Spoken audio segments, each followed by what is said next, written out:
sejahtera untuk kita semuanya.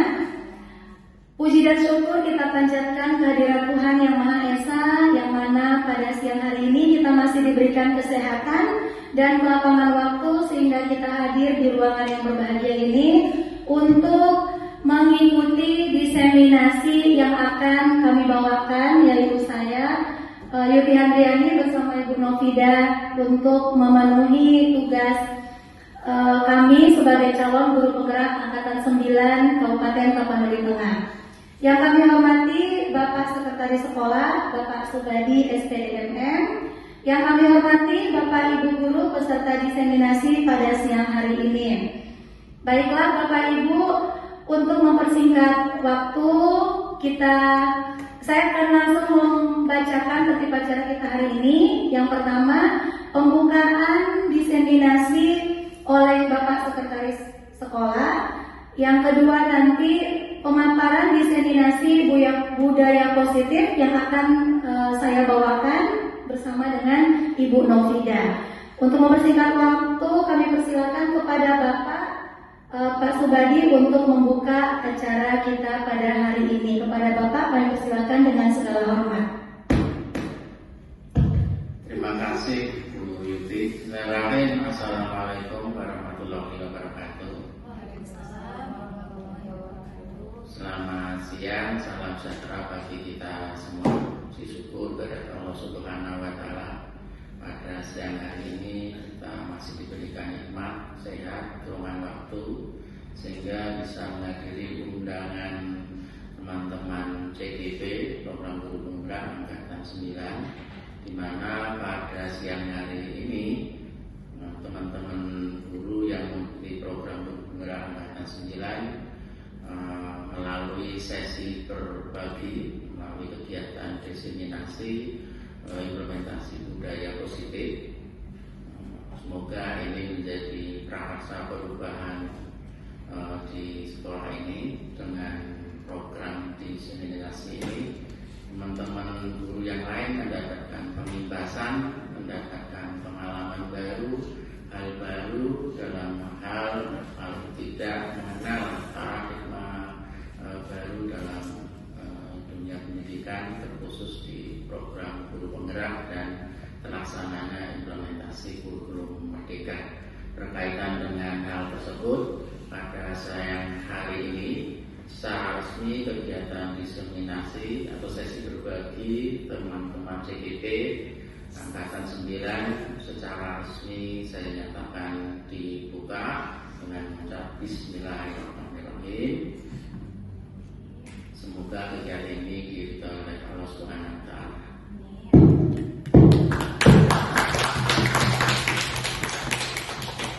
Terima kasih. Assalamualaikum warahmatullahi wabarakatuh. Terima kasih Pak telah membuka acara kita pada hari ini, pada siang hari ini. Baiklah Bapak Ibu, kita masuk ke acara yang kedua, yaitu diseminasi budaya positif yang akan kami sampaikan. Pertama saya dulu, ya, yang akan saya sampaikan terlebih dahulu. Assalamualaikum warahmatullahi wabarakatuh. Selamat siang, salam sejahtera untuk kita semuanya.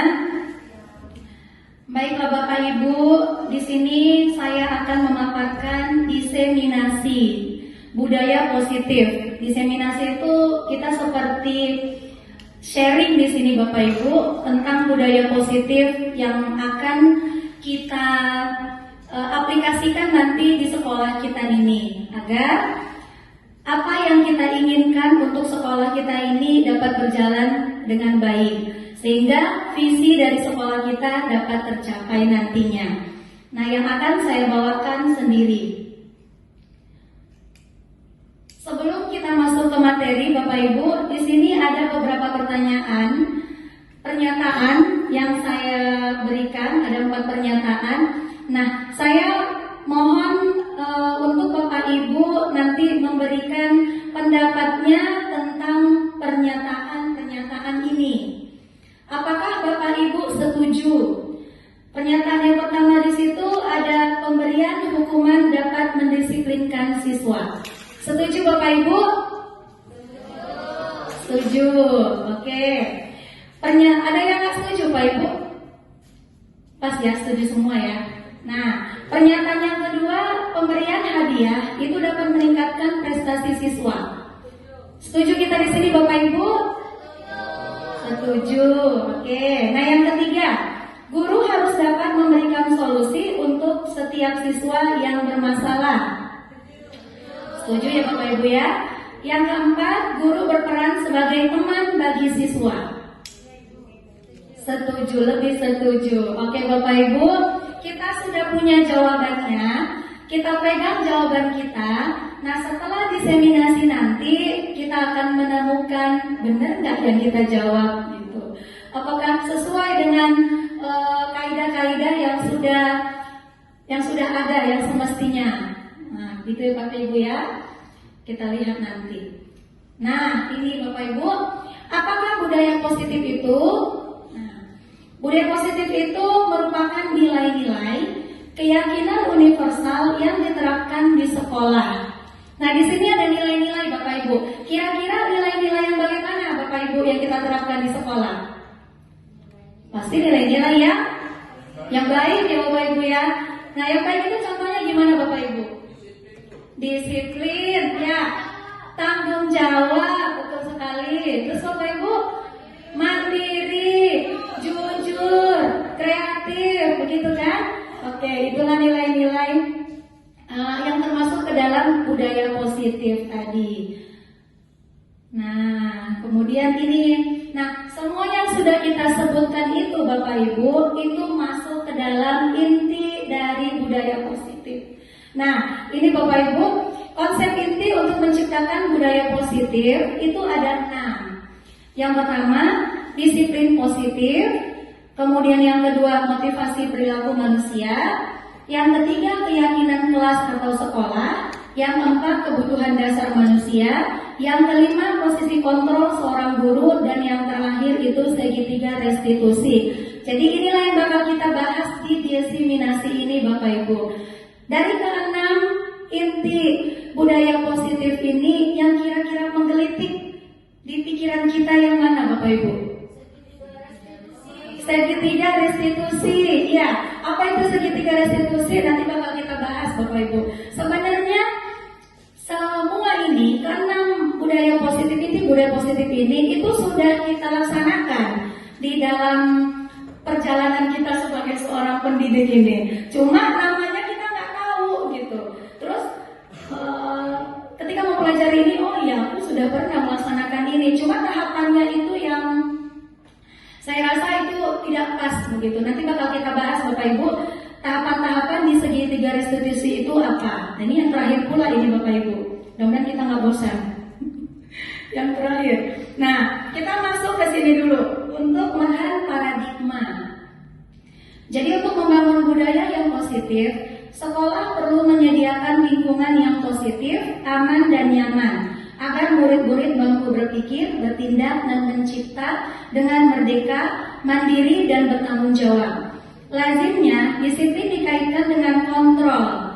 Dalam hal ini, kontrol guru dalam menghadapi murid. Nah, untuk melihat perubahan paradigma ini, Bapak Ibu, di sini ada sebuah permainan, namanya permainan cobalah buka. Nah, cobalah buka. Jadi genggaman tangan, satu tangan saja Bapak Ibu. Jadi di sini instruksinya seperti ini. Coba Anda bayangkan bahwa Anda menyimpan sesuatu yang sangat berharga di dalam kepalan tangan Anda. Bayangkan Bapak Ibu, ada sesuatu yang sangat berharga yang kita miliki, kita genggam di tangan kita. Setelah itu, Anda perlu menjaga benda tersebut sekuat tenaga Anda, karena begitu pentingnya untuk kehidupan Anda. Tugas rekan Anda adalah mencoba dengan segala cara untuk membuka kepalan tangan Anda. Teman Anda boleh membujuk, menggoda, menghardik, bahkan menawari Anda dengan uang agar Anda bersedia membuka kepalan tangan Anda. Cobalah lakukan kegiatan, cobalah buka di atas dengan teman di samping Anda. Nah, masing-masing memiliki waktu 1 menit.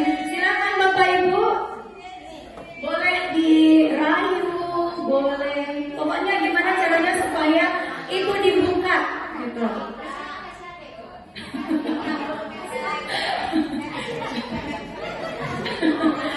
Coba Bapak Ibu.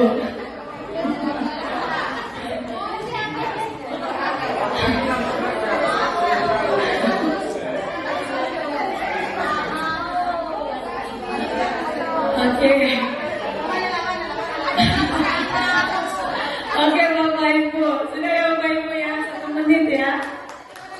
Iya, sudah selesai, kita kembali lagi Bapak Ibu. Nah, gimana Bapak Ibu? Siapa yang membuka tadi? Ya. Jadi saya punya pertanyaan nih. Apakah Bapak Ibu bersedia membuka kepala tangan Bapak Ibu tadi? Kenapa tidak bersedia Bapak Ibu? Iya, karena sangat berharga begitu kan. Jadi kita mempertahankannya kan Bapak Ibu. Nah, terus nih saya tanya nih, apakah ada kemungkinan Bapak Ibu untuk membuka kepala tangan Bapak Ibu? Apakah mungkin? Mungkin ya, ada kemungkinan ya Bapak Ibu ya. Iya benar. Nah, itu tadi Bapak Ibu proses kita membuka, kita mempertahankan kepala tangan kita. Nah, itu siapa yang mengontrol Bapak Ibu?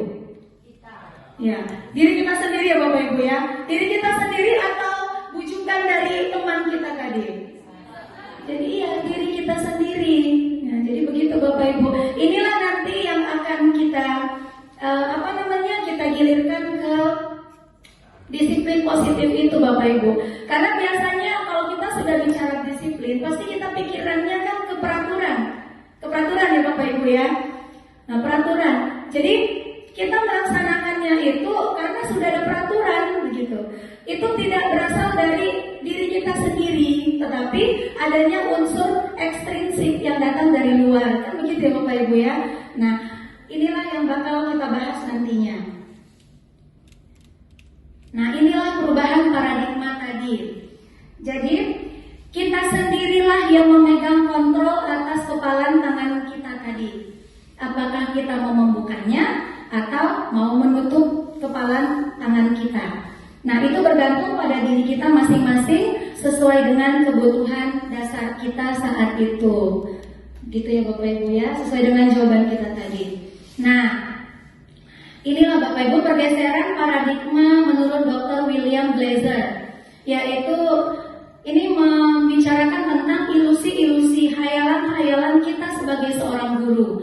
Karena kita sebagai seorang guru sering berilusi, berhayal bahwa kita itu dapat mengontrol siswa. Benar nggak Bapak Ibu? Iya kan? Kita berpikir kita bisa membuat si siswa itu baik, kita bisa membuat si siswa itu jadi rajin belajar dan sebagainya. Padahal sekuat tenaga kita berpikir seperti itu, kalau memang tidak ada kontrol dari kesadaran dari diri siswa itu, ya nggak bakal terjadi begitu. Nah, ini yang dijelaskan oleh Dr. William Glasser. Jadi ada 4 ilusi kita sebagai seorang guru, Ibu Bapak. Terkadang apa yang kita buat itu, apa yang kita ucapkan itu, kita pikir itu baik begitu. Padahal belum tentu untuk si siswanya. Nah, itulah ilusi kita. Kemudian yang ketiga, ilusi bahwa kritik dan membuat orang merasa bersalah dapat menguatkan karakter. Nah, ini yang paling sering. Saya juga mengalami ini Bapak Ibu. Jadi ketika kita bilang, kamu ini gimana sih nak? Kamu gak kasihan nengok ibu? Kamu gak kasihan nengok dirimu sendiri? Sering ya Bapak Ibu ya? Kamu gak memikirkan masa depanmu? Nah, seperti itu. Kita berilusi, kita berhayal bahwa kata-kata kita itu dapat menguatkan karakter dia. Dia dapat berubah seperti itu. Padahal, nah kita sendiri tahu malah rasa tidak nyaman, jadi benci kita malahan kan? Nah seperti itu. Dan terakhir, ilusi bahwa orang dewasa memilih hak untuk memaksa. Nih ya, karena kamu murid, saya guru, ya dengarkan saya, gitu. Kan kadang-kadang kita berpikir begitu ya Bapak Ibu ya. Nah inilah, ini yang bakal kita ubah Bapak Ibu dengan rata saja begitu. Kita nggak melihat, oh si anak ini nih, seperti saya guru matematika Bapak Ibu, materinya persamaan kuadrat, padahal menghitung saja belum tentu bisa kan? dasar gitu, ketika pecahan, nah itu belum tentu bisa. Ya, saya beranggapan ya udah kalian itu semuanya bisa, jadi langsung masuk ke materi. Nah kira-kira seperti itu Bapak Ibu. Nah teori kontrolnya itu realitas kebutuhan kita itu berbeda. Ya pasti berbeda kan setiap orang. Kemudian semua orang melihat hal yang sama. Di teori kontrol nanti setiap orang itu membeli gambaran yang berbeda, memiliki gambaran yang berbeda. Kita mencoba mengubah orang agar berpandangan sama dengan kita yang menurut kita itu benar. Padahal menurut orang belum tentu betul gitu. Itu tergantung dari kontrol diri dia sendiri. Kemudian orang lain bisa mengontrol saya. Kalau teori kontrol itu hanya saya bisa mengontrol diri saya, diri Anda. Ya, jadi hanya kita yang bisa mengontrol diri kita sendiri. Seperti yang tadi membuka kepalan tangan itu Bapak Ibu. Jadi nggak bisa. Berapapun rayuan maut itu ketika kita bilang nggak dibuka kan nggak bakal dibuka gitu. Nah sampai kepada model berpikir yang menang atau kalah. Kalau di teori kontrol itu model berpikirnya selalu menang, menang, dan menang. Jadi nggak ada yang kalah di situ. Oke. Nah dari pemaparan tadi Bapak Ibu dapatlah disimpulkan disiplin positif itu merupakan salah satu cara menerapkan disiplin yang bertujuan untuk menumbuhkan kesadaran anak serta memberdayakan anak untuk melakukan sesuatu. Jadi itu Bapak Ibu semuanya tidak dari kita, stimulusnya itu tidak berasal dari luar, tetapi dari kesadaran diri siswa kita sendiri. Nah itulah tujuannya ini. Oke, Bapak Ibu, kita masuk ke nilai-nilai kebajikan universal.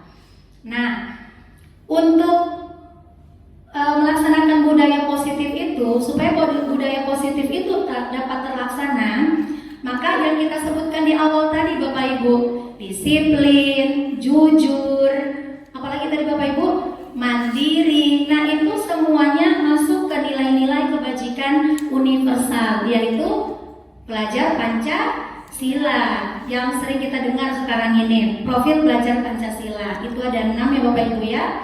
Beriman dan bertakwa kepada Tuhan Yang Maha Esa serta berakhlak mulia, kemudian mandiri, bernalar kritis, kreatif, bergotong royong, dan berkebinekaan global. Nah, yang kita harapkan Bapak Ibu nantinya siswa kita dapat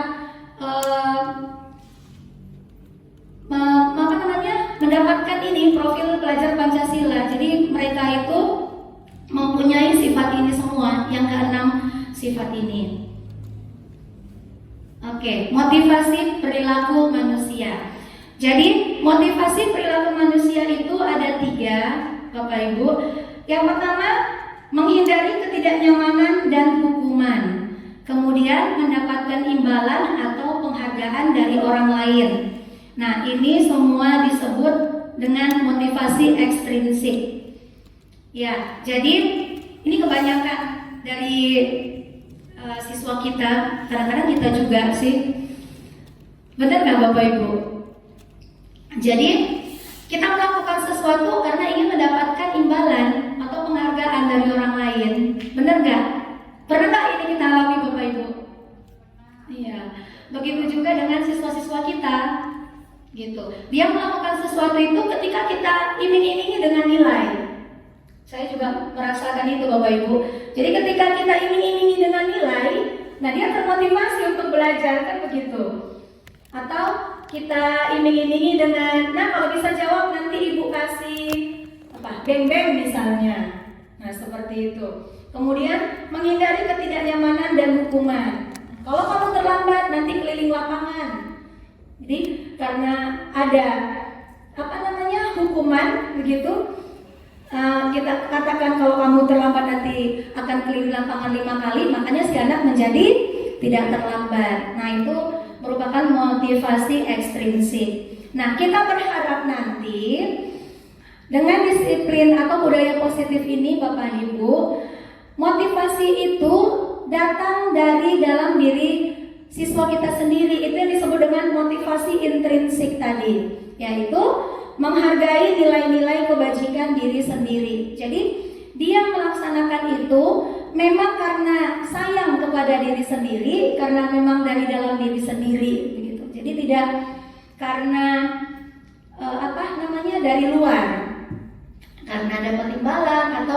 takut dengan hukuman tadi. Nah, inilah dia. Di sini kita kenal ada hukuman, konsekuensi, dan restitusi. Nah, hukuman itu apa sih, gitu kan? Apa sih yang ditimbulkan bila kita memberikan hukuman kepada anak-anak? Nah, ini Bapak Ibu, murid atau anak belajar menyembunyikan kesalahan, mencoba mengontrol anak dengan penguatan negatif. Jadi kalau sudah ada hukuman berbohong, nah itu akan terjadi di anak-anak kita itu. Dia gimana caranya supaya aku nggak kelihatan salah? Karena apa? Karena takut dengan hukuman tadi, begitu. Nah, kalau konsekuensi itu murid atau anak belajar untuk taat peraturan. Jadi kalau hukuman ini begini Bapak Ibu, dia itu secara tiba-tiba kita kasih gitu. Misalnya anak kita telat, kamu telat, sana keliling lapangan. Nah begitu. Jadi secara tiba-tiba, apa yang kita suruh itu secara tiba-tiba, begitu. Dan dia berasal dari satu arah saja. Bisa ya Bapak Ibu ya? Bisa dibayangkan ya Bapak Ibu ya? Udah mulai ngantuk Bapak Ibu? Iya. Nah, beda sama konsekuensi. Kalau konsekuensi itu memang sudah kita dan siswa itu tahu aturannya, begitu. Kesepakatan, iya, seperti keyakinan gitu Bapak Ibu. Jadi ketika murid itu melanggar, kita sudah ada konsekuensinya loh, gitu. Jadi konsekuensi ini tidak satu arah, begitu. Kita dan murid bersama-sama membuatnya. Nah, kalau restitusi, murid atau anak itu belajar memecahkan masalah. Jadi tidak ada keyakinan Bapak Ibu. Itulah yang disebut dengan restitusi itu. Jadi gimana caranya? Jadi kita itu sebagai fasilitator, kita menggali apa yang menjadi masalah si anak. Contohnya anak terlambat gitu. Nah, kita menggali nih, kenapa anak ini terlambat? Kenapa anak ini bisa terlambat? Kita kasih pertanyaan. Setelah itu dia menjawab, kita kasih pertanyaan lagi sampai kepada, nah, jadi bagaimana? Apa usahamu supaya kamu nggak terlambat lagi? Jadi begitu. Jadi dia yang menjelaskan apa yang menjadi masalahnya, dan dia juga lah yang mencari solusinya. Nah, jadi itulah bedanya hukuman, konsekuensi, dan restitusi. Kira-kira Bapak Ibu dari ketiga itu yang cocok untuk kita yang mana? Yang sudah kita terapkan yang mana Bapak Ibu? Hukuman konsekuensi ya. Kita belum nyampe ke restitusi. Nah, ini kita belajar Bapak Ibu. Jadi itu kita tanya siswanya, pokoknya kita gali masalahnya, kemudian kita tanya dia. Jadi untuk menyelesaikan ini apa yang bisa kamu buat, seperti itu. Sehingga dia bertanggung jawab untuk itu, untuk melaksanakan itu, terus ikhlas melaksanakannya. Begitu Bapak Ibu. Nah, ini masih sama dengan yang tadi. Nah, ini dia perbedaan antara hukuman, konsekuensi, dan restitusi. Dari penjelasan yang tadi Bapak Ibu, dapat kita simpulkan ketiganya ini. Hukuman bersifat tidak terencana atau tiba-tiba. Anak atau murid tidak tahu apa yang akan terjadi dan tidak dilibatkan. Hukuman bersifat satu arah, dari pihak guru yang memberikan dan murid hanya menerima suatu hukuman tanpa melalui kesepakatan. Bisa bersifat kata fisik maupun psikis maupun kata-kata kasar. Nah, itu Bapak Ibu, hukuman itu jadi bisa membuat anak down, anak sedih, anak sakit hati, bahkan bisa benci ke kita. Nah, itu. Kemudian kalau konsekuensi itu dia bersifat rencana atau sudah disepakati seperti yang kita bilang tadi, sudah dibahas dan disetujui oleh murid dan guru. Umumnya bentuk-bentuk konsekuensi itu dibuat oleh pihak guru atau sekolah, dan murid sudah mengetahui sebelumnya konsekuensi yang akan diterima bila ada pelanggaran. Kemudian yang ketiga, restitusi. Kalau kita itu konsekuensi itu seperti apa? Seperti apa di sekolah kita Bapak Ibu? Perduksi ya? Iya kan? Ada verduksis kita kan? Nah, kira-kira seperti itulah ini Bapak Ibu konsekuensi. Nah, restitusi itu adalah proses menciptakan kondisi bagi murid untuk memperbaiki kesalahan mereka sehingga mereka bisa kembali pada kelompok mereka dengan karakter yang lebih kuat. Jadi anak itu merasa pede. Jadi dia tidak merasa rendah diri, tidak merasa kalau hukuman itu kan terkucilkan jadinya kan, malu begitu. Merasa sendiri. Kalau ini ya itulah. Jadi dia yang mencari solusinya sendiri. Mudah-mudahan kita bisa sampai ke sini ya Bapak Ibu ya, sama-sama belajar. Di sini Bapak Ibu ada beberapa kasus. Sekarang dia termasuk konsekuensi atau hukuman ini Bapak Ibu. Coba. Mencatat 100 kali di dalam buku kalimat saya tidak akan terlambat lagi karena terlambat. Ini karena terlambat ke sekolah. Termasuk apa Bapak Ibu? Hukuman ya. Kemudian yang kedua, lari mengelilingi lapangan basket 2 kali karena terlambat hadir di sekolah. Hukuman juga. Membersihkan coretan yang dibuatnya di meja tulis. Konsekuensi. Karena kamu yang mencoret, kamu yang menghapus, kan begitu. Kemudian yang keempat, murid diminta untuk push up 15 kali karena tidak menggunakan masker ke sekolah. Hukuman. Oke. Mengganti kertas tugas teman yang telah dicoret-coret. Konsekuensi. Berjemur di lapangan basket jam 12 siang. Hukuman. Kemudian yang terakhir, membersihkan tumpahan air di meja tulis karena tersenggol pada saat belajar. Konsekuensi. Oke Bapak Ibu.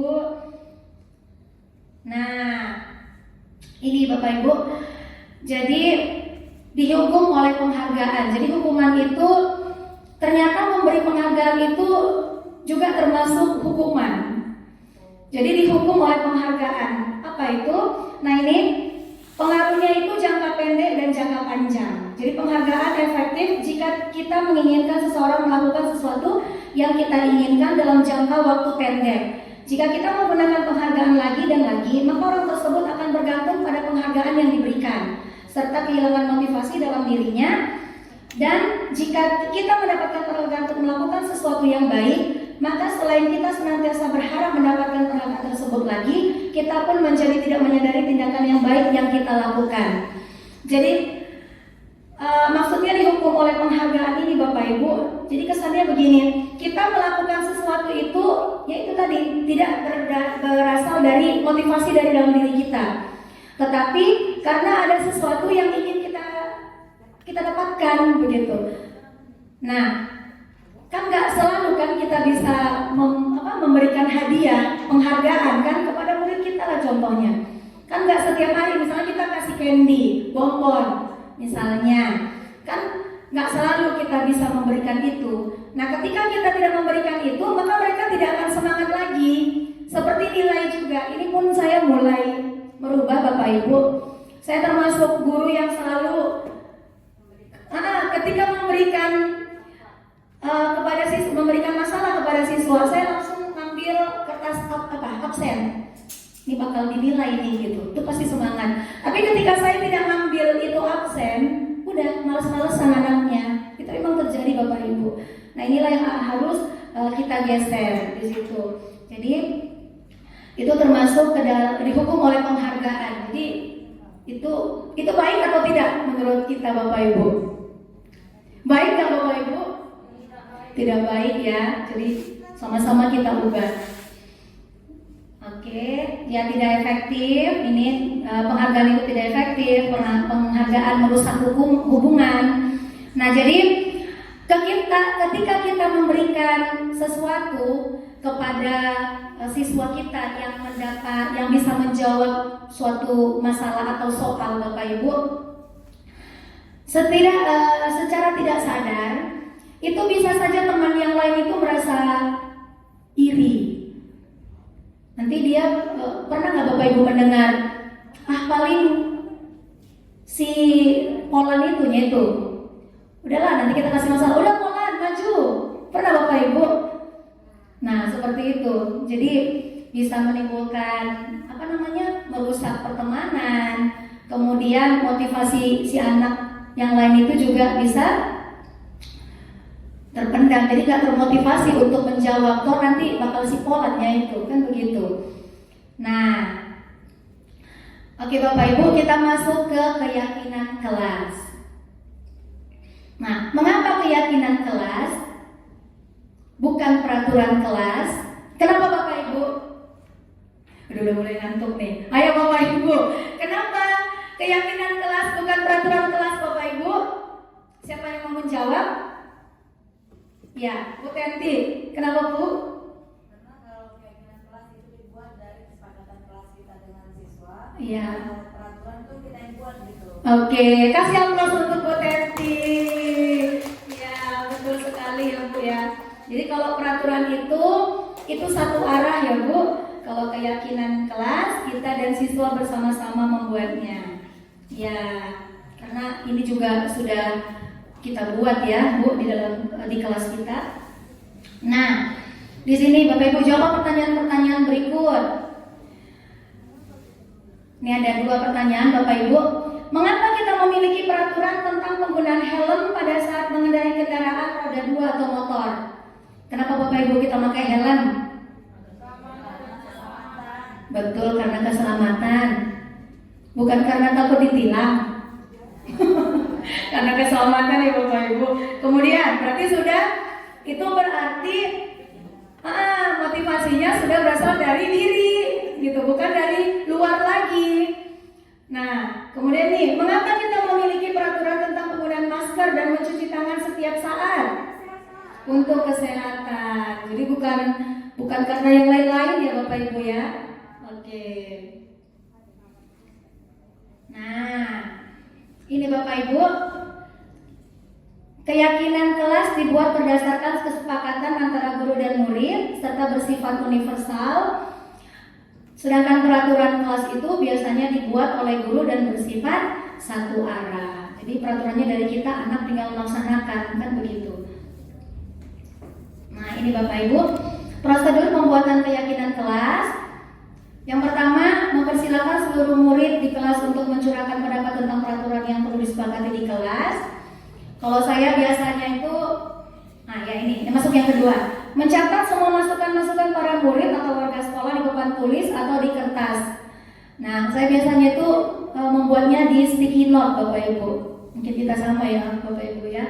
Nah, kemudian di mana semua anggota kelas warga sekolah bisa melihat hasil curah pendapat. Yang ketiga, susunlah keyakinan kelas sesuai prosedur pembentukan keyakinan sekolah atau kelas. Gantilah kalimat-kalimat dalam bentuk negatif menjadi positif. Jadi tidak ada kata-kata negatif di situ Bapak Ibu. Contohnya gimana tuh?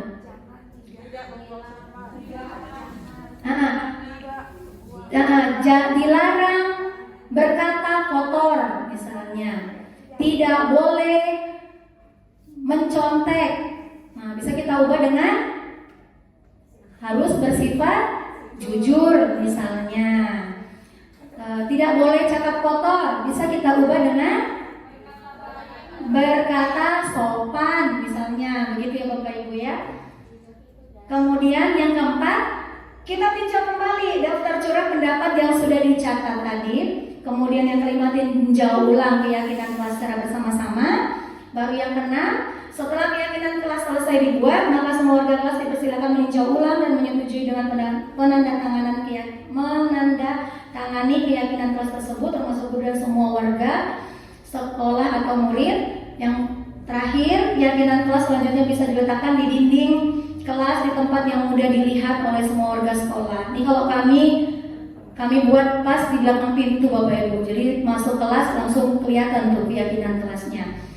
Nah, di sini Bapak Ibu, inilah proses saya membuat keyakinan kelas di kelas kami 10-3.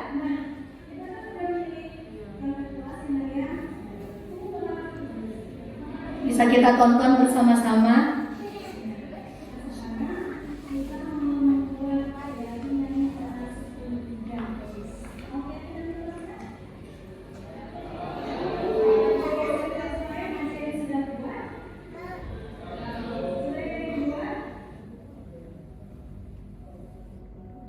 Ini sambung-sambung.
ini Bapak Ibu masing-masing siswa menempel yang sudah ditulisnya di papan tulis.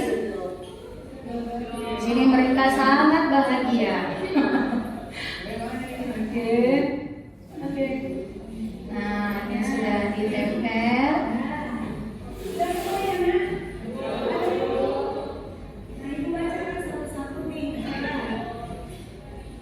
Ini yang pertama, setiap warga kelas tidak memiliki sifat apa? Aduh, apatis. Ya, udah lah ya. Ini Bu, kita bacakan satu-satu. Kemudian dari semua itu Bapak Ibu, seperti yang tadi kita pilih sama-sama udah ditulis. Tidak boleh berdasar asal sama KBM. Oh, ulang lagi ya. Mana ini? Yang mana yang mungkin kamu? Nah, ini dipilih.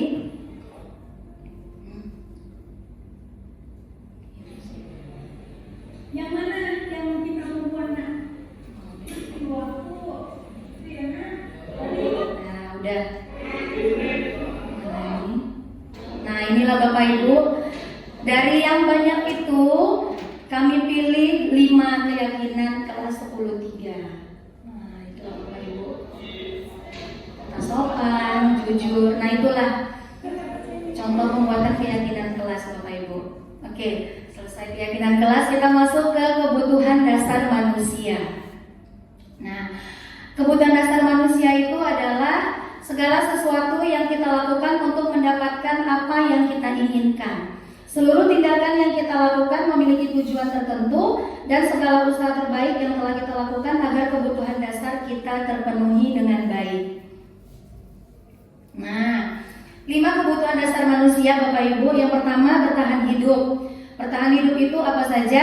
Seperti itu, sandang pangan papan, pakan, pakaian, tempat tinggal, keamanan dan kesehatan.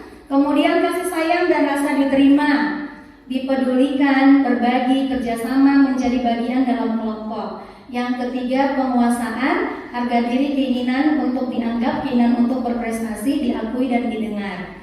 Kemudian yang keempat, kebebasan. Kebebasan itu apa saja? Mandiri, memiliki pilihan, mencoba hal baru, mampu mengendalikan dirinya. Kemudian yang terakhir, kesenangan, bermain, humor, antusiasme dan tertawa. Nah, ini semua Bapak Ibu dimiliki oleh anak-anak kita. Nah, kita sebagai guru hendaknya itu mengetahui kebutuhan dasar murid-murid kita itu. Jadi, terutama apa yang belum didapatkan oleh si anak itu sangat penting Bapak Ibu, karena sangat berpengaruh ke keseharian dia, proses dia dalam pembelajaran, kan begitu ya Bapak Ibu ya. Nah, jadi itulah 5 kebutuhan dasar manusia. Nah, masuk ke 5 posisi kontrol guru. Ini dia, di awal tadi saya buat 4 pertanyaan. Nah, ini menjawab dari pertanyaan-pertanyaan tadi. Kita simpan tadi pertanyaan apa jawabannya, masih ingat ya Bapak Ibu ya? Kita lihat jawaban kita pas enggak gitu. Jadi 5 posisi kontrol guru itu, yang pertama sebagai penghukum, kemudian yang kedua membuat merasa bersalah, sebagai teman, posisi kontrol sebagai pemantau, yang terakhir sebagai manajer. Nah, kita di mana Bapak Ibu? Kita lihat. Nah, ini berikut video contoh posisi kontrol Bapak Ibu.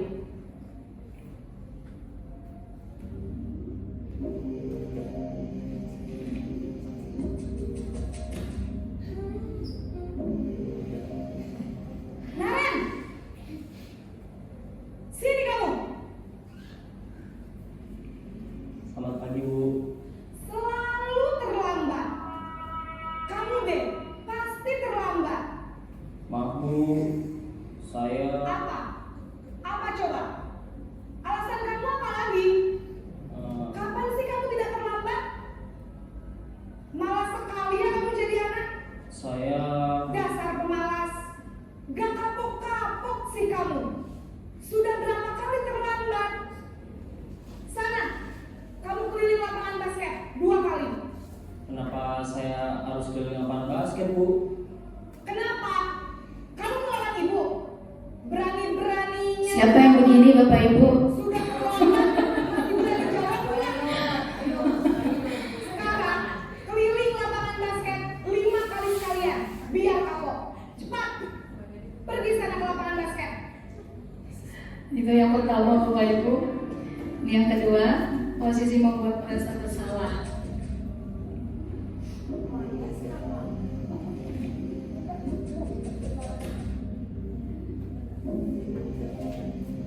Naren,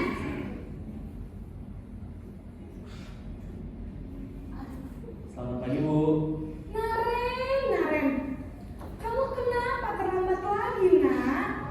Ya Tuhan, Naren, kamu senang ya bikin ibu susah ya? Kalau kamu terlambat lagi, nanti ibu yang ditegur bapak kepala sekolah, nak. Siapa ini Bu? Wainul. Tidak bisa menang kamu. Duh, gimana ini? Maaf, Bu.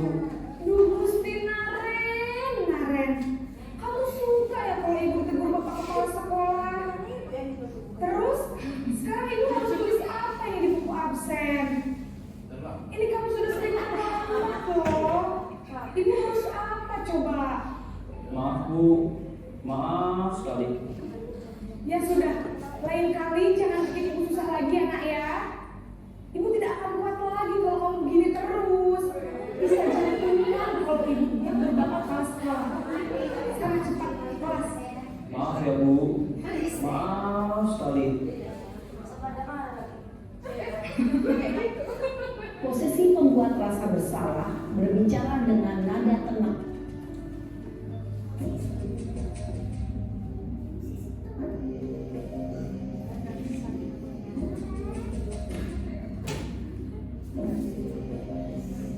Naren,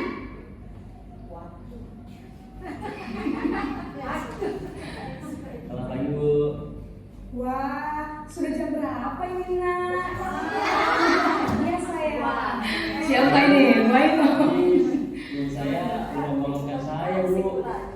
Kamu malah menyalahkan ibu kamu. Kamu bukannya anak yang larinya paling kencang. Kok terlambat sih? Iya, Bu. Saya memang terlambat bangun tadi. Jadi, biarpun saya lari kencang, tetap gak kekejar, Bu. Ya sudah sana. Nanti lain kali larinya lebih kencang lagi ya. Biar gak terlambat lagi. Bikin senang ibu. Demi ibu. Bisa kan? Bisa lah, Bu. Ya sudah sana masuk kelas. Ibu beresin urusan absen kamu. Kamu ini ada-ada saja. Ya, itu sebagai teman. Nah, ini posisi pemantau Bapak Ibu. Yang keempat,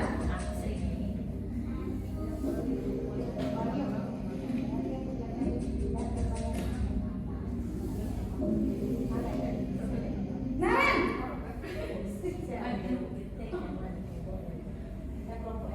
Selamat pagi, Bu. Naren, apa peraturan sekolah kita tentang jam berapa kita harus masuk sekolah, nak? ya Bu Ayu. Harus di sekolah jam 7, Bu. Iya betul, sekarang sudah jam 7.20.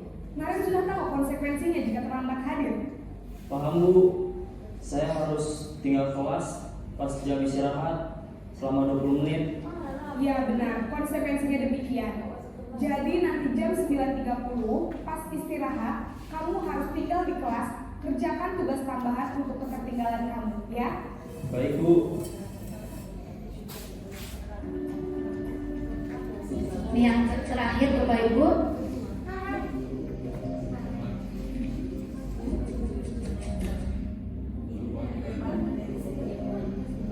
Naren,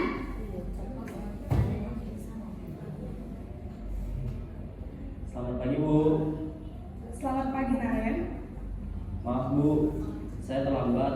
Iya, sekolah masuknya jam 7, sekarang sudah jam 7.20. Jadi sekarang bagaimana ini Naren? Maaf, Bu. Saya lupa setel alarm saya semalam. Baiklah, menurut kamu, keyakinan sekolah yang mana yang perlu kamu tingkatkan? Menghargai diri sendiri dan orang lain mungkin ya, Bu. Setuju. Jadi Iya Bu, saya meyakininya. Apakah Naren bersedia memperbaiki masalah keterlambatan ini? Bersedia Bu. Bagaimana kamu akan perbaiki masalah keterlambatan ini? Saya akan coba untuk tidak lupa menyetel alarm saya Bu. Baik, kalau Naren lupa menyetel alarm di rumah, ada orang yang kira-kira bisa bantu mengingatkan tidak? Ada Bu, kakak saya, Kak Emma. Ada lagi selain Kak Emma?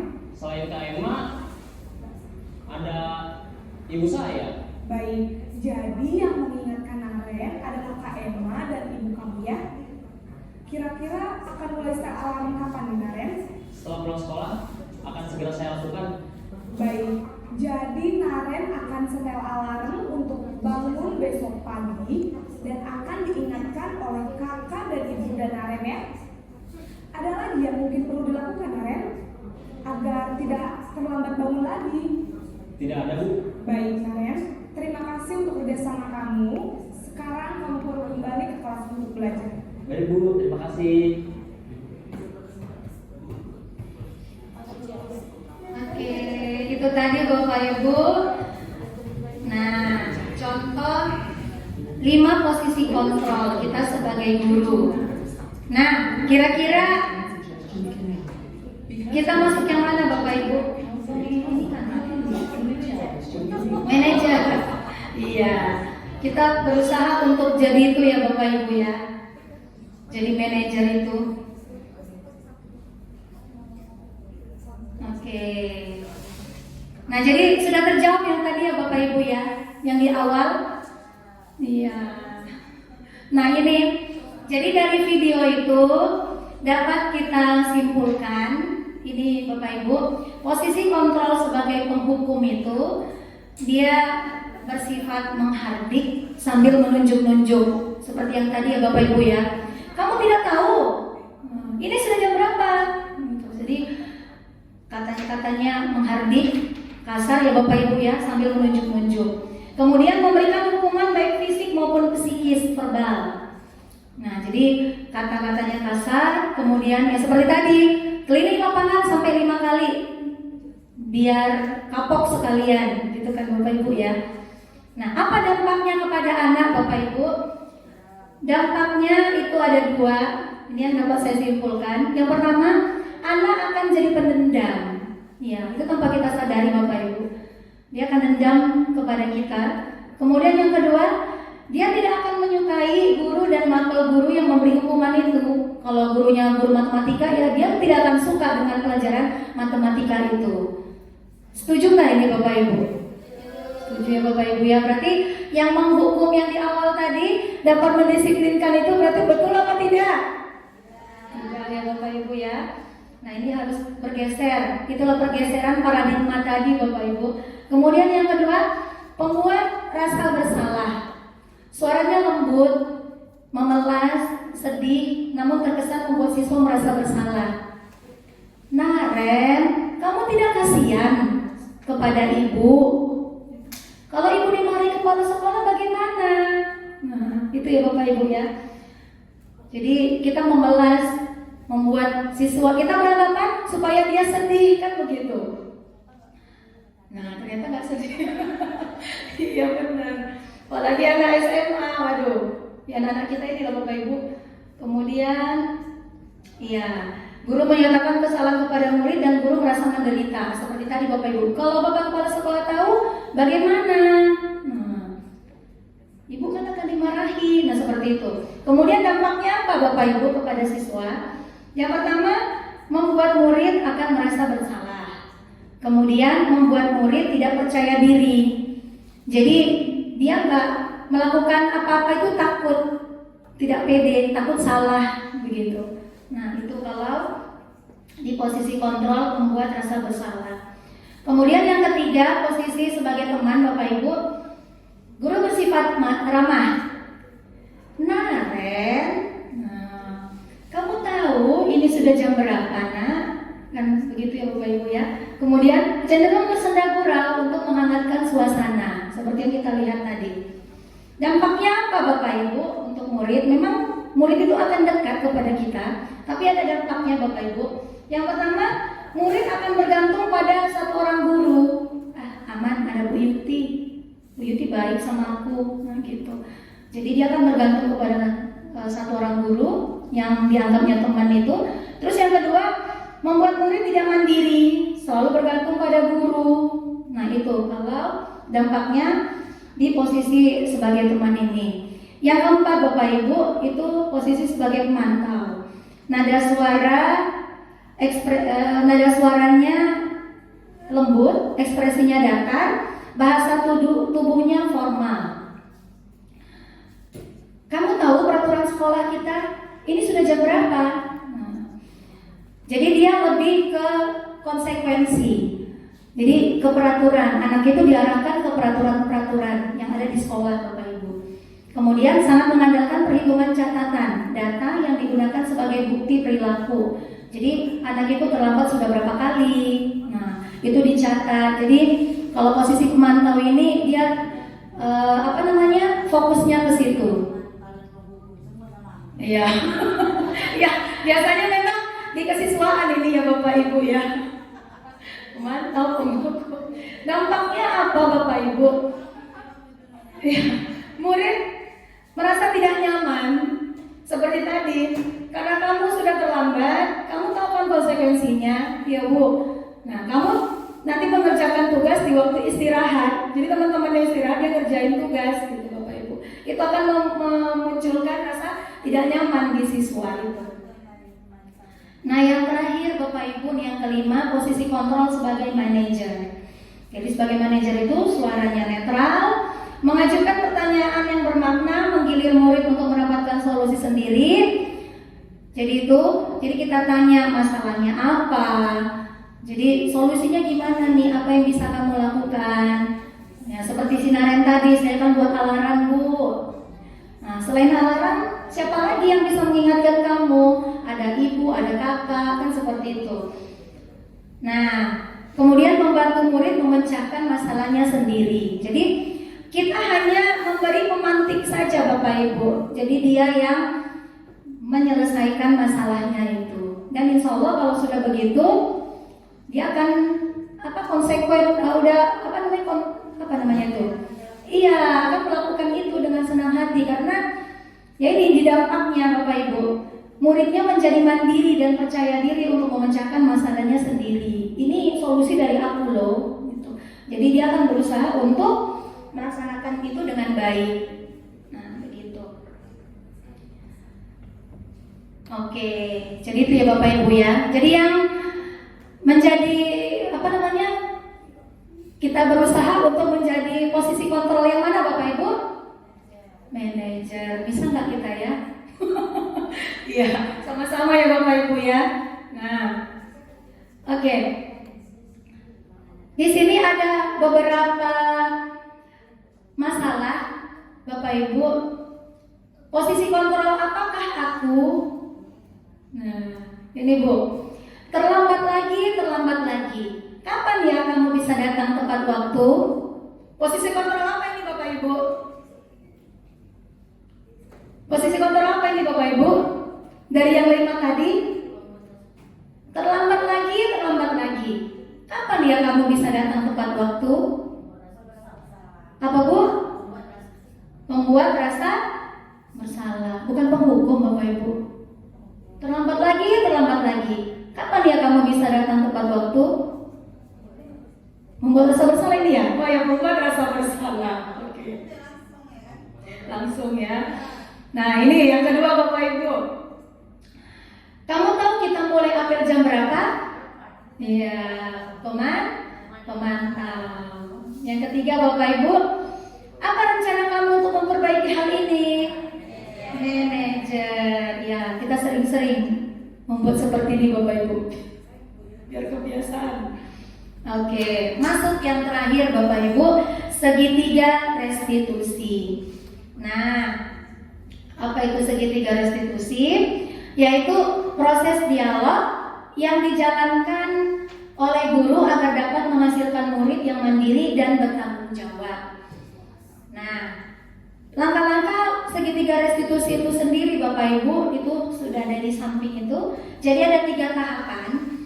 Yang pertama, menstabilkan identitas namanya. Yang kedua, validasi tindakan yang salah. Dan yang ketiga, menanyakan keyakinan. Nah, ini tadi segitiga restitusi itu masuk di manajer tadi, Bapak Ibu. Ya, posisi kita sebagai manajer. Nah, ini yang pertama, tahapan-tahapannya. Jadi, ketika kita mendapati suatu masalah pada siswa kita coba Bapak Ibu. Sebenarnya ini kita udah buat sih, cuma nggak berurutan.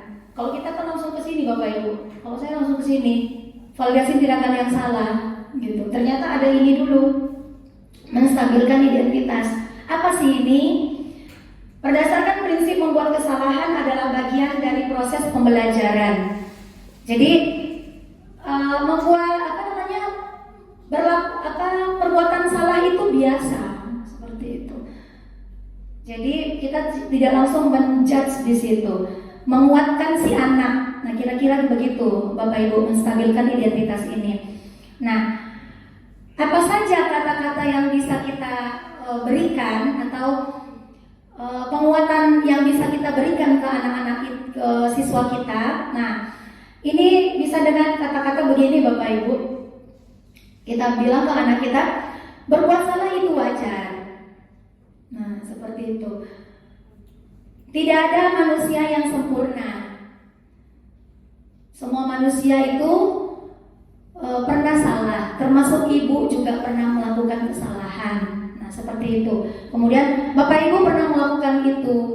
Maksudnya kesalahan tadi, Bapak Ibu tidak mencari yang salah, tapi Bapak Ibu hanya mencari solusi dalam permasalahan ini. Jadi kalau kita sudah menguatkan si anak bahwa yang dilakukannya itu tidak salah, kira-kira bagaimana si anaknya Bapak Ibu? Bakal mau nggak dia cerita ke kita? Gimana Bapak Ibu? Ketika kita menguatkan si anak, bakal mau nggak dia menceritakan apa masalahnya itu? Mau ya Bapak Ibu ya. Tapi kalau kita duluan, kamu sih ini buat salah lagi, pusing ibu. Kira-kira gimana Bapak Ibu? Malas lah dia kan? Gitu. Jadi memang betul ini menstabilkan identitas. Jadi kita dekati dulu si anak itu, kita buat dia bahwa yang dilakukannya itu wajar. Semua manusia pernah salah. Jadi di sini kita mencari solusinya. Kita masuk ke yang tahapan yang kedua, validasi tindakan yang salah. Jadi berdasarkan prinsip setiap perilaku berupaya memenuhi suatu kebutuhan tertentu. Jadi salah itu pasti ada tujuannya dia berbuat salah itu. Nah, apa saja yang bisa kita tanyakan kepada anak? Apa pernyataan apa yang bisa kita berikan kepada anak pada tahapan yang kedua ini Bapak Ibu? Yang pertama, kamu pasti punya alasan mengapa melakukan hal itu. Kamu patut bangga karena telah melindungi sesuatu yang penting bagimu. Misalnya dia mempertahankan apa yang menjadi permasalahan itu. Kemudian yang ketiga, kamu melakukannya karena mempertahankan sesuatu yang penting bagimu. Nah, kira-kira itu Bapak Ibu. Kemudian masuk tahapan yang terakhir, barulah menanyakan keyakinan. Jadi berdasarkan prinsip teori kontrol bahwa pada dasarnya kita termotivasi secara intrinsik, seperti yang kasus si Naren tadi Bapak Ibu. Jadi guru tersebut menanyakan, kamu tahu nak apa yang sudah peraturan apa yang sudah kamu langgar, peraturan apa yang sudah kamu langgar gitu tadi kan Bapak Ibu kan. Nah gitu. Jadi konsekuensinya apa? Jadi ini pertanyaan yang bisa kita ajukan nih. Apa keyakinan kelas kita? Nilai-nilai apa yang telah disepakati bersama? Jadi kita mengingatkan si anak lagi tentang konsekuensi yang sudah ada, yang sudah kita buat itu. Kemudian seperti apa gambaran sebuah kelas yang ideal menurut kamu? Nah, jadi kita tanyakan dia, dan dia yang memberi solusi sendiri itu si anaknya. Jadi kita tinggal mengarahkan saja. Nah, selesai Bapak Ibu. Penutup. Dalam penerapan program disiplin positif, hendaknya guru memiliki kepribadian profesional dan sosial yang baik, di mana guru mampu merefleksi dirinya dalam posisi kontrol saat ini. Bagaimana perjalanan dirinya sebagai among, manajer yang menuntut murid-muridnya menjadi insan mandiri, merdeka, dan bertanggung jawab. Nah, semoga Bapak Ibu kita sebagai guru dapat melaksanakan tugas kita dengan baik sesuai dengan kaidah yang baik seperti yang sudah dijelaskan tadi. Kita sudah tahu 5 posisi kontrol, kita sudah tahu yang mana nih acuan aku sebagai seorang guru, kan begitu ya Bapak Ibu ya. Kita berusaha untuk menjadi yang lebih baik karena belajar itu sepanjang hayat. Oke. Ya, itu saja Bapak Ibu yang bisa saya sampaikan, yang bisa kita sharing pada hari ini. Semoga bermanfaat. Ada pertanyaan? Ibu? Ada yang bisa kita sharingkan atau ada yang mau berpendapat apa yang sudah didapat pada hari ini? Ibu Milda, silakan Ibu. Berdiri saja Ibu. Ya. Ya, silakan Ibu. Izin kepada Ibu Yuti, materi hari ini sangat, bagi saya pribadi sangat berharga sekali ya. Saya bisa jadi mendapatkan masukan seperti apa sih sebenarnya sistem pembelajaran yang diharapkan. Demikian sambil merefleksikan atau merenungkan selama ini saya melakukan sistem pembelajaran, metode pembelajaran seperti apa saat berhadapan dengan siswa. Ternyata saya masih banyak kekurangan yang perlu saya perbaiki. Betul. Dan perlu saya tingkatkan kalau memang sudah lebih baik sebelumnya yang belum diperbaiki begitu. Nah, yang saya sharingkan di sini tadi ada satu poin di situ bahwa yang saya petik bahwa itu dengan memberlakukan hukuman atau konsekuensi sebenarnya itu termaksud adalah sikap atau tindakan yang sebenarnya kurang positif gitu ya, yang saya simpulkan dari pembelajaran atau materi tadi. Nah, yang saya tanyakan sekaligus sharing di sini, apakah di pembelajaran kita harapkan untuk saat ini, apakah itu memang sama sekali kita tinggalkan untuk menerapkan tujuan pembelajarannya disiplin tadi, atau apakah menurut Ibu Yuti itu masih bisa kita gunakan pada situasi kondisi tertentu? Iya, oke. Terima kasih Bu. Oke, ya terima kasih Bu Imelda. Kalau menurut saya Bu, itu nggak bisa kita tinggalkan ya Bu ya. Melihat masalah atau pelanggaran yang dilakukan siswa itu sebesar apa, gitu. Kalau sudah masuk ke kriminal kan nggak mungkin lagi kita tanya, nggak mungkin lagi kita buat restitusi tadi. Iya nak, semua manusia itu pernah salah, padahal dia udah mukulin anak orang, udah sempat mau membunuh lagi kan. Nah, kalau sudah masuk ke situ ke kriminal ya memang malah kalau bisa ya kita langsung ke polisi kan begitu kan Bapak Ibu ya. Ya itu perlu juga ini melihat kalau menurut saya Bapak Ibu ya, ini melihat masalahnya juga. Jadi masalahnya seperti apa begitu. Jadi kalau misalnya masih masalah terlambat seperti yang kita hadapi, bolos, tidak piket, kan seperti itu, tidak piket, berkata kasar. Nah mungkin restitusi ini bisa kita lakukan. Tapi kalau yang sudah parah itu ya itulah Bu, bisa ke jalur hukum malah kan. Nah bagaimana Bapak Ibu? Ada yang ya Bapak Ibu? Iya, pas Bu.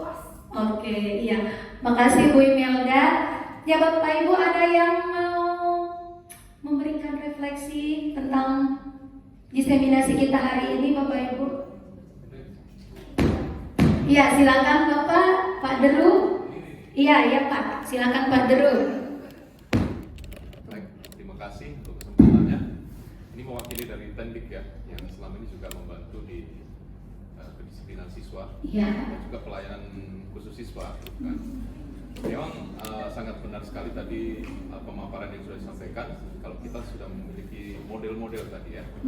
Cuma dalam pelaksanaan kalau saya pribadi penting sekali bahwa kita memperlakukan siswa itu dengan memberikan hukuman supaya dia memiliki efek jerah. Iya, Pak. Artinya supaya dia sadar dia ada kesalahan yang jangan sampai diulangi lagi. Gitu kan. Nah, kadang-kadang itu tidak mudah. Seringkali kadang kita itu kan dalam memberikan hukuman emosinya lebih punya bobot yang lebih besar. Betul, Pak. Sehingga kadang-kadang terluapkan tanpa sadar kita bahwasanya ending yang penting. Bahwasanya si siswa ini harus sadar akan perbuatannya itu, jangan diulangi lagi supaya nanti dia bisa berubah supaya lebih baik lagi. Betul. Ya. Kita fokus ke masalahnya ya, Iya. Pak ya, kesalahannya. Jadi, lebih banyak sebenarnya karena kita cenderung karena setiap hari menghadapi siswa yang cukup banyak dan berharap solusi yang cepat dan waktu yang sangat cepat. Betul. Seringkali yang seperti ini yang kita sering lakukan gitu kan. Padahal sebenarnya bagaimana tetap membina satu komunikasi yang baik sehingga dia tidak menjadi muncul dendam Betul. atau Tidak pede. ya mungkin hari ini tidak dilakukannya, besok di belakang kita dilakukannya dengan satu motivasi yang lain gitu. Tapi harapan kita memang siswa ini sadar ya.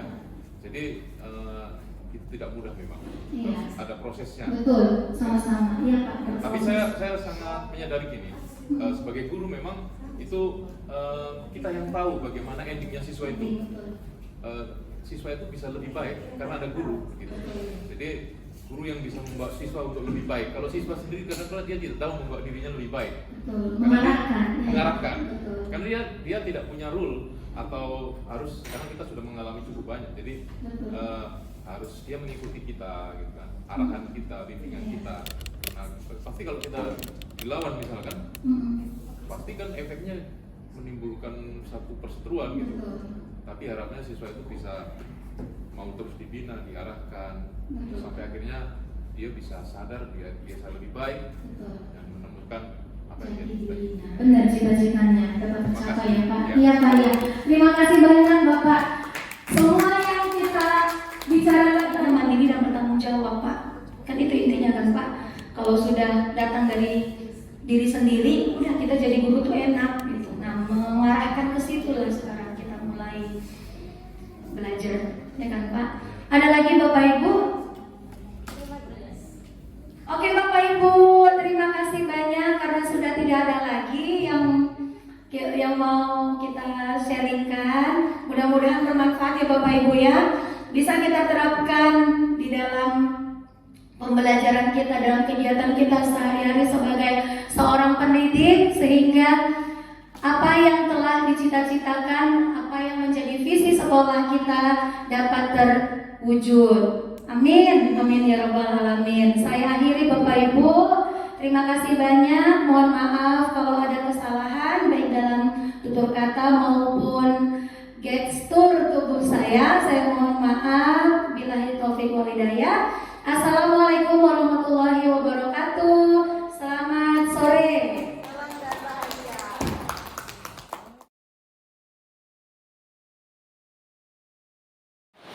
Nah, kita kan udah milih perangkat kelas ya Nak ya. Sudah ada ketua, sudah ada sekretaris, bendahara beserta wakil-wakilnya.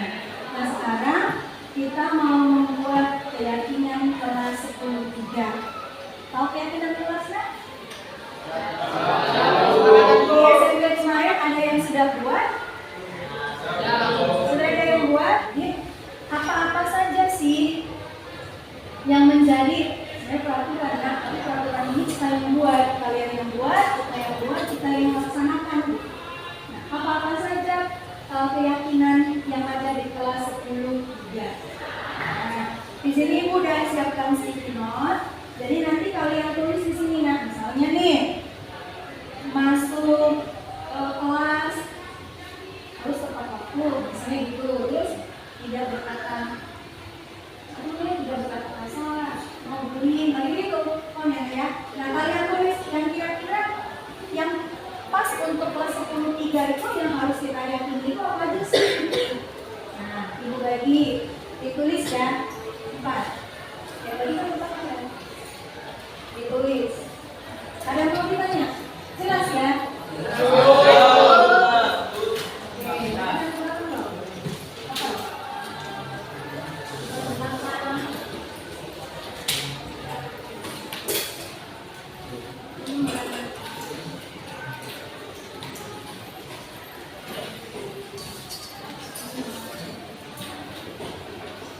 Ada mau ditanya?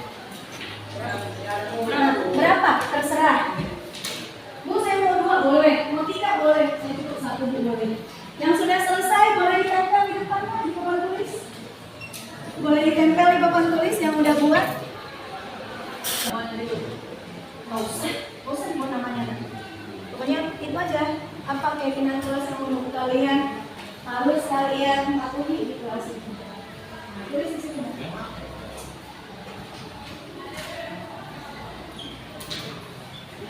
Silakan ditempel.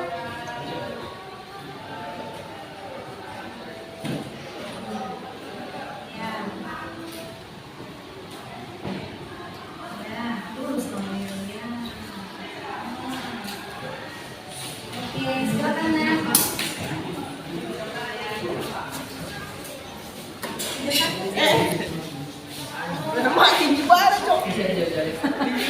Siapa Pak Amir? Taruh dia. Ambil kan dulu jawab.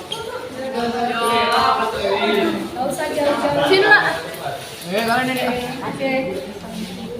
Ya. Ya, di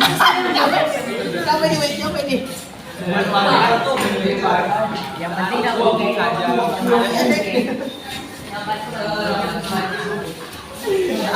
Pada wali kelas.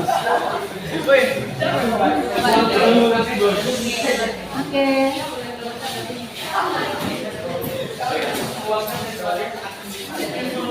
Nah, sudah semua ya nak? Ada yang belum? Nah, ibu bacakan satu-satu nih. Nah, ini yang pertama, setiap warga kelas tidak memiliki sifat apa? Ya, berarti harus gimana? Solid, benar. Yang tidak boleh berkata kasar sama KBM, menghargai setiap guru yang mengajar, dilarang masih di luar kelas saat guru belum masuk. Beri waktu, bagus, selalu mengerjakan tugas yang diberikan, tidak ribut, rajin, sopan, jujur, dan lain-lain. Yang mana yang kita mau buat nak? Beri waktu, itu ya nak? Berarti gimana? Dan pulang tepat waktu. Jadi sepakat ya, nggak boleh yang telat ya. Gurunya datang, kalian segera pulang. Terus pulangnya juga nggak boleh duluan. Yang kedua apa? Tentang pikir tadi, ada tuh yang tentang pikir kan? Gimana? Iya. Melaksanakan pikir kita tambah.